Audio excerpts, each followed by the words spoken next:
नमस्कार, मैं प्रदीप कुमार और आप देख रहे हैं। अभी मैं राजनीतिक विशेषज्ञ इंजीनियर हरकेश्वर राम जी से मैं बात कर रहा हूं। जो बिहार में जो स्थिति और परिस्थिति जो राजनीतिक परिस्थितियां हैं उसके विषय में मैं बात करने जा रहा हूं इंजीनियर हरकेश्वर राम जी से। सबसे पहले आपको बहुत बहुत नमस्कार सर। हाँ, धन्यवाद। सर, बिहार में जो जिस तरह का जो स्थिति और परिस्थिति चल रही है, राजनीतिक परिस्थिति जो इधर से उधर हो रहा है, क्या कहना चाहते हैं? बिहार में किस तरह का जो है जो इस राजनीतिक परिस्थिति को लेकर करके आप जिस तरह से जो अभी चल रहा है संकट जो है, कभी सरकार इधर कभी सरकार उधर होती है, इस पर क्या असर पड़ सकता है बिहार? सबसे पहली बात तो ये है कि इसे समाज से, लोगों से, जनता से कुछ लेना देना नहीं। ये निहायत जो है सत्ता को पकड़े रहने का के लिए मान ले कि सब है। तो जैसे नीतीश कुमार जी को क्या मान ले कि लगा हुआ था, इधर भी मुख्यमंत्री थे उधर भी मुख्यमंत्री हो गए, लेकिन उनको ये लगा कि इधर अगर रहेंगे तो हम मुख्यमंत्री कुर्सी पर नहीं रह पाएंगे, इसलिए कि दबाव था कि अब मुख्यमंत्री की कुर्सी छोड़िए, तेजस्वी को बनाइए और मान ले कि आप प्रधानमंत्री के रेस में आगे। तो ये संभव उनको नहीं लग रहा था, लगा कि प्रधानमंत्री तो हम बनेंगे नहीं, अब मुख्यमंत्री कुर्सी भी चला जाएगा। इसी भय से बहानाबाजी करके वो भाग गए। तो जनता के हित में ये कदापि नहीं हुआ। और सबसे बड़ी बात ये हुई कि देश में, पूरे देश भर में बिहार का इतना जो है इमेज खराब माने चला गया। बिहार का इतना इमेज अच्छा था पहले, और नीतीश कुमार ने इस इमेज को समझिए कि पूरी तरह से बर्बाद कर दिया है। उसे लगने लगा कि बिहार जो है आगम भागम वाला स्थिति मानने की हो गया। आया राम गया राम, पहले हम लोग सुनते थे हरियाणा में, अब यहाँ आया राम गया राम मान लीजिए कि नीतीश कुमार ने कर दिया। तो थू पूरे देश में थू हो रहा है नीतीश कुमार का। उसके चलते बिहार पूरी तरह शर्मसार है। एक सर आप सवाल किए थे कि चूंकि ये मुख्यमंत्री के लेकर के जो है इन्होंने जो है इधर से उधर पलटी मारे हैं, मगर यहाँ जो एनडीए के साथ जो जुड़े हुए हैं अभी, जैसे जीतनराम मांझी जी हैं, और आज जो है उस समय जब शपथ की बात हुई तो एक समर्थन किए, मगर आज जो है वो विरोध कर रहे हैं। इस पर आपको क्या कहना है सर, क्यों विरोध कर रहे हैं? देखिए, जीतनराम मांझी विरोध नहीं कर रहे हैं। उनको कोई मतलब नहीं था कि एनडीए की सरकार बने या यूपीए की सरकार बने, उससे कोई लेना देना उनको नहीं था। उनको सिर्फ ये था कि कहीं सरकार जो बन रही है, अगर सरकार चलेगी तो मेरा बेटा एडजस्टमेंट कैसे होगा, और अपने पार्टी का प्रभाव जमाने के लिए उन्होंने कहा, तो बेटा को तो बनवा लिया, अब और बार्गन करना चाहते हैं कि अब ऐसा परिस्थिति बार बार तो आता नहीं है। वो बोलते हैं कि सामाजिक माने हमारे समाज के लेकर के मैं इस तरह का नहीं, समाज के लिए अभी तो क्या कर रहे हैं।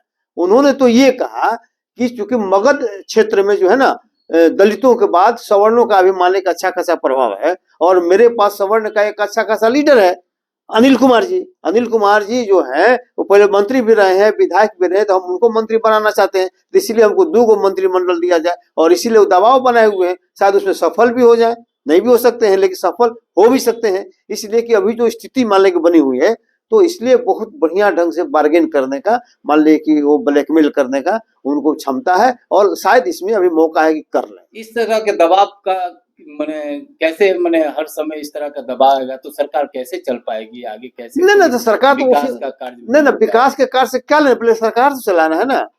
विकास से क्या मतलब? अभी अभी आप देखिए ना कि नीतीश कुमार की सरकार बन गई, अभी तक ये जो विभागों का बंटवारा हुआ, लेट शिफ्ट हुआ, अभी भी पूरी तरह से कैबिनेट नहीं बन पाया। क्यों नहीं बन पाया? इसका ये कारण है कि कहीं अगर कैबिनेट अभी हम विस्तार कर दें या जिसको मंत्री विधायक को नहीं बनाए, कि भाग मत जाए। भय तो बना हुआ है, इसीलिए भय से नहीं कर रहा है। और सबको आश्वासन दिया जा रहा होगा, तुमको मंत्री बना देंगे, तुमको मंत्री बना, भागो मत, तुमको मंत्री बना देंगे। आज जब एक बार जो उसमें बहुमत हासिल कर लेंगे विधानसभा में, तो फिर ठेंगा दिखा देंगे, जिसको बनाना होगा उसी को बनाएंगे। क्या लगता है सर, जैसे महागठबंधन से चल करके फिर जो है कि एनडीए में प्रवेश किए हैं नीतीश जी, क्या लगता है सरकार चल पाएगी या नहीं चल पाएगी?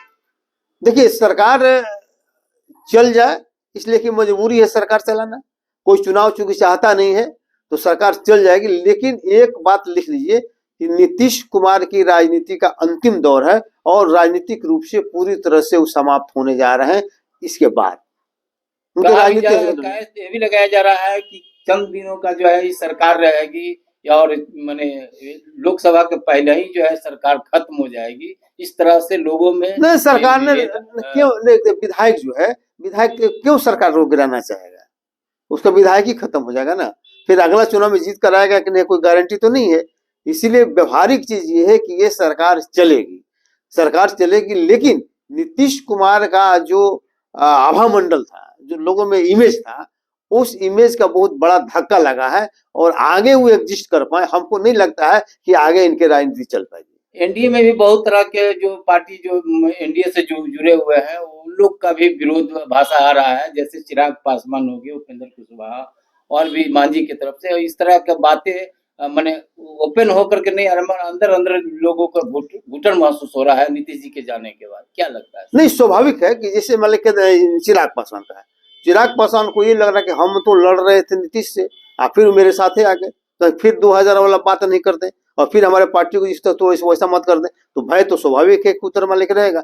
उसी तरह से ये उपेंद्र कुशवाहा है, उनको लग रहा था कि कुशवाहा का तो सबसे बड़ा लीडर हम है। अब मान लीजिए कि इधर गठबंधन में उप मुख्यमंत्री बन गया सम्राट चौधरी, तो कुशवाहा में तो सबसे बड़ा लीडर वो सम्राट चौधरी हो गया, तो मेरा तो हैसियत स्वाभाविक है कि कम हो जाएगा, तो स्वाभाविक है कि उधर होगा। लेकिन सबसे बड़ा सवाल है कि चूंकि बीजेपी जो बड़ी पार्टी है, उसको पास देने के लिए बहुत कुछ है, केंद्र में चूंकि सरकार है, एडजस्ट करने के लिए उसके पास ज्यादा मान लीजिए हथियार है इन लोगों की तुलना में। तो हमको लगता है कि चिराग पासवान को अपने कोटा से वो दे के मना लेगी और नीतीश कुमार को कहेगी कि आधा आधा बांट लीजिए और अपने कोटा से आप 1 सीट 2 सीट जिसको देना हो मांझी को दे दीजिए, 1-2 सीट जिसको देना है ये कुशवाहा को दे दीजिए और ये पशुपति कुमार पारस को बोले कि आप सर बोले यहाँ कि चिराग पासवान को दे दिया जाएगा, तो ये चाचा और भतीजा की जो बात है उनको चाचा कैसे मिलेगा? चाचा को देंगे नीतीश को और अपने कोटा से, जिससे मान लें कि 20-20 सीट बांट लेंगे, तो अपने कोटा में जो बीजेपी है तो 20 सीट रहेगा, उसमें 4 सीट दे देगा चिराग पासवान को और 1 राज्यसभा की सीट दे देगा। ये हो गया खत्म इनका, अपने 16 सीट पर लड़ जाएगा। अब इधर मान लिखा जाइए नीतीश कुमार को 20 को मिलेगा, तो 1 मान ले के मांझी को देंगे, 2 मान लिए कि इसको दे देंगे उपेंद्र कुशवाहा, हाँ 1 मान लिए कि सीट दे देंगे, 2 सीट मान ले उसको दे सकते हैं। एक सीट पर पशुपति जी मानेंगे? को सीट चाहिए उनको?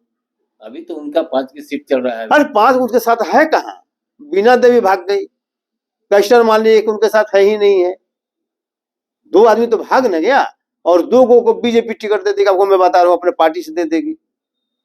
इनके पास रहा खाली चाचा भतीजा में कहेगा कि तुम चलो राज्यपाल बन जाओ, चाहे तुम राज्यसभा में भेज देते हैं, आए वो सीट ले लो। मैंने आपके कहने का मकसद है कि पशुपति जी का इसमें नहीं कुछ चल बन पाएगा। पशुपति जी नीतीश कुमार के आगे पीछे रहेंगे, नीतीश जी उसको एगो कहे कि तुम रहो, चाहे राज्यपाल बन जाओ। पशुपति जी तो एनडीए के साथ है, मोदी के साथ है, मोदी के नहीं, वो तो भाजपा के साथ है। आप कह रहे हैं कि नहीं, वो नीतीश के करीबी है ना,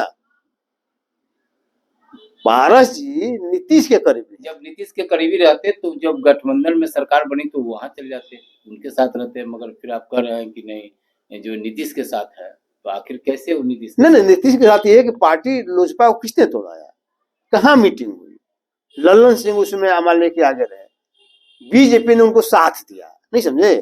तो चूंकि इसलिए चाहते थे कि चूंकि चिराग पासवान ने उनको डैमेज किया था, तो इसलिए चिराग पासवान को डैमेज करने के लिए उन्होंने ये खेल खेला, तो ये स्पष्ट बात है। तो आज भी सबसे ज्यादा अगर खुश कोई मान लीजिए कि अगर नीतीश के सरकार बने से तो पशुपति जी हैं। पशुपति जी को लगा कि अब तो मेरा कुछ लगता है कि हो जाएगा, अदरवाइज उनको लग रहा था कि हम कहीं फेंका मत जाए ना, लेकिन अब नीतीश कुमार के आने से उनकी स्थिति थोड़ा बहुत मजबूत हुई। आने वाला समय में लोकसभा चुनाव में जनता किसको सबक सिखाएगी, एनडीए को या महाभारत को? ये तो जान लीजिए कि सबसे सबक सिखाने वाले जदयू को। जदयू की स्थिति इस चुनाव में सबसे ज्यादा खराब होने वाली है, उनके नहीं के बराबर लोग जीतेंगे। एनडीए में रहते हुए भी जो लोग बीजेपी को वोट करेंगे वो जदयू को वोट नहीं करेंगे। आपको बता रहे हैं जिस तरह से विधानसभा में कैसे हुआ था, विधानसभा चुनाव में लोगों ने बीजेपी को जिता दिया, आज जदयू को हरा दिया, वही मान लिया कि फिर अभी मान लिया कि होने जा रहा है। ये निश्चित रूप से नीतीश कुमार की पार्टी हारेगी हर एक जगह, उसके बदले में जिसको लाभ मिल जाए। ये नीतीश जी की राजनीति मान लिया खत्म होने वाली है मतलब एमपी चुनाव में। आडवाणी जी को भारत रत्न से सम्मानित किया जा रहा है सर, आप क्या करना चाहेंगे? इस तरह का जो है इधर कल का ये मीडिया के माध्यम से खबर आई है, आडवाणी जी को जो है भारत रत्न। देखिए 14 में मोदी जी प्रधानमंत्री बन गए और मोदी जी किसकी देन है? आडवाणी की देन है। जो रथ लेकर चले थे आडवाणी जी, रथ हाँकने वाला कौन था? मोदी जी थे। मोदी जी थे। मुख्यमंत्री के कुर्सी पर इनको गुजरात में बैठाने वाला कौन है? आडवाणी जी हैं। और जब दंगा हुआ वहां पर और जो जब हटाने की बारी आई, अटल जी ने कहा कि भाई ये राष्ट्र धर्म का पालन नहीं हो रहा है, किनको उनको संरक्षित किया? आडवाणी जी ने। तो जिसके बदौलत मोदी जी आज संरक्षित रहे, आज बहुत मजबूत स्थिति में, इनको तो 14 में उसको दे देना चाहिए था उस हिसाब से। भले मान लीजिए कि ये दंगाई आदमी के रूप में, उनका सांप्रदायिक आदमी के रूप में नाम हो, दूसरे लोग पसंद नहीं भी करेंगे, नहीं भी करना चाहिए वैचारिक दृष्टि से, लेकिन क्योंकि मोदी के लिए सबसे पहले अगर करना चाहिए था तो आडवाणी को 14 में ही कर देना चाहिए था। आज तो बहुत लेट से उनको हुआ। क्या लगता है जिस तरह से आडवाणी जी की आप लोग माने भारत की जनता खुश है या बिहार की जनता आडवाणी जी को जो? अरे जनता को उससे बहुत ज्यादा मतलब नहीं होता है। किसको राष्ट्रपति अवार्ड मिल रहा है, किसको भारत रत्न मिल रहा है, दिया गया है मानो कर्पूरी ठाकुर जी को जो मिला है भारत रत्न, तो काफी लोग उससे ये है कि नहीं, एक अति पिछड़ा का लड़का को जो है कि माने नेता को दिया गया भारत रत्न से, उसी तरह से लोगों में भी इस तरह। देखिए समय समय पर बदलाव होता है। जो लोग कर्पूरी ठाकुर को गाली बकते थे, याद है ना, जब कर्पूरी ठाकुर ने बिहार में आरक्षण लागू किया था 78 में, कैसी कैसी गालियां बकी गई थी। गाली बकने वाले लोग कौन थे और सरकार को गिराने वाले लोग कौन थे? वही बीजेपी के लोग थे, वही लोग थे ना। और फिर वही उनको भारत रत्न भी दी। तो अगर विरोधी किसी को प्रोत्साहित करता है, मान लीजिए देता है, तो ये बात समझ में आती है। लेकिन अपने लोगों को अगर हमको मौका मिले, हम अपने पिताजी को मान लीजिए कुछ दे दें, तो ये बहुत बड़ी बात नहीं ना होगी। तो इसलिए कर्पूरी जी को भारत रत्न बहुत बड़ी बात थी और आडवाणी को दिया जा रहा है, ये बहुत बड़ी बात नहीं है।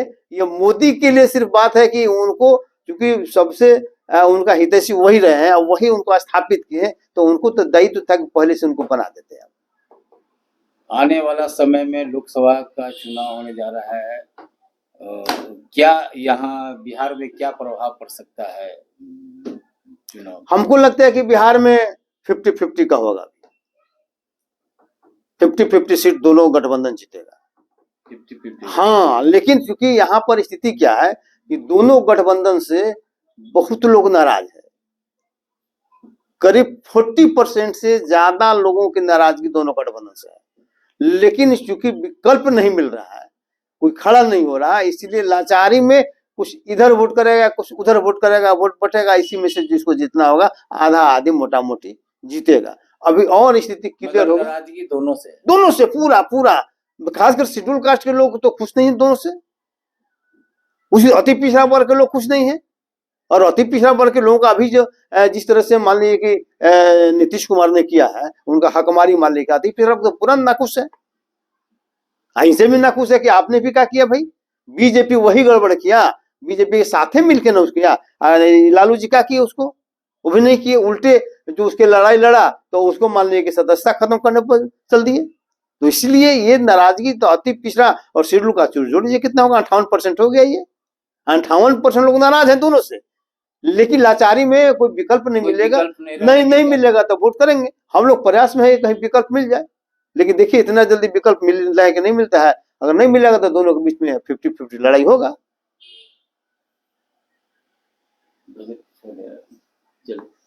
चलिए, मैंने अभी राजनीतिक विशेषज्ञ इंजीनियर हरकेश्वर राम जी से मैंने बातें की और राजनीतिक विश्लेषण भी इन्होंने अपने बहुत ही बारीकी से जो बिहार में जो स्थिति और परिस्थिति है उसके लेकर के इन्होंने बहुत ही विस्तार से बताया। और आडवाणी जी और कर्पूरी जी की जो इन्होंने जो भारत रत्न से जो सम्मानित किया, उस पर भी इन्होंने विशेष तौर से विश्लेषण करके बतलाया। आप देखते रहिए खबर को, और यदि अच्छा लगता है तो आप इसको लाइक कीजिए। नमस्कार। जय भीम।